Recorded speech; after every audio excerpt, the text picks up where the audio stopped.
জামাই ষষ্ঠীর বাজারে লাল টসটসে পাকা লিচুর দেখা দেবে কি আকাল? তীব্র তাপদাহের পাশাপাশি সময়মতো প্রয়োজনীয় বৃষ্টি না হওয়ায় এবছরে ফলন কমেছে লিচুর।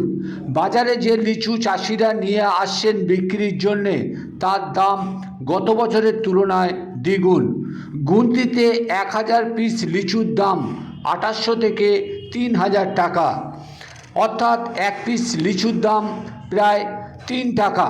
গ্রাম্য ভাষায় তাতে লিচুর ফলন কমায় জামাই ষষ্ঠীর বাজারে যোগান কমবে, ফলে যেটুকু যোগান মিলবে তার দাম অনেকটাই বৃদ্ধি পাবে বলে আগাম জানিয়েছে লিচু বিক্রেতারা। আসুন শুনে নিই কী জানাচ্ছেন লিচু বিক্রেতারা। পাশাপাশি দেখুন লাল টসটসে পাকা লিচুর বাজার বেড়াচাপা নিত্য পাইকারি হাটের সেই ছবি। আর যা নিয়ে কী বললেন বিক্রেতারা তাও শুনুন। 2800 টাকা হাজার, 2800 টাকা হাজার, 3000 টাকা হাজার, 2200-2400 টাকা হাজার। কেন এত দাম কেন? মাল কম, ফলন কম হয়েছে ওর জন্য। লিচু নেই, লিচু নেই। জামাই ষষ্ঠীর সামনে, তার মধ্যে কি লিচু পাবে?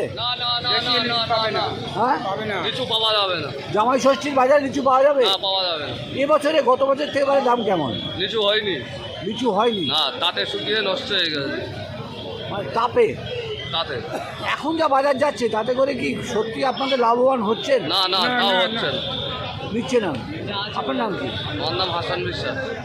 এবছরের ব্যবসার অবস্থা কি আর লিচুর ফলন অনুযায়ী কি বোঝাচ্ছে? মানে ফলনটা ভালোই হয়েছে, কম বেশি ভালোই হয়েছে।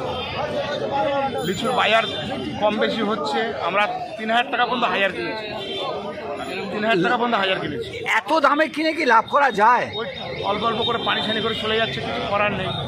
এই জামাই ষষ্ঠীর বাজারে কি লিচু আপনারা যোগান দিতে পারবেন? না না, মনে হচ্ছে পারবো। এখনই এই দাম আছে, জামাই ষষ্ঠীতে 2 টাকা কিলো হবে লিচু। হ্যাঁ, জামাই ষষ্ঠীতে 200 টাকা কিলো লিচু। জামাই ষষ্ঠীর জামাই ষষ্ঠীতে 200 টাকা কিলোর উপরে লিচু। কিন্তু গঠন কি ভালো আছে? গঠন ভালো, লিচুর এবার গঠনটা ভালো হয়েছে। বৃষ্টির জন্য ভালো হয়নি, সব গাছে তো ফলন ভালো হয় না। মিষ্টি আছে কি? লিচু মিষ্টি আছে, লিচু এখন সব গাছে মিষ্টি। আপনার নাম কি? আমার নাম শেখ পল্টু রহমান।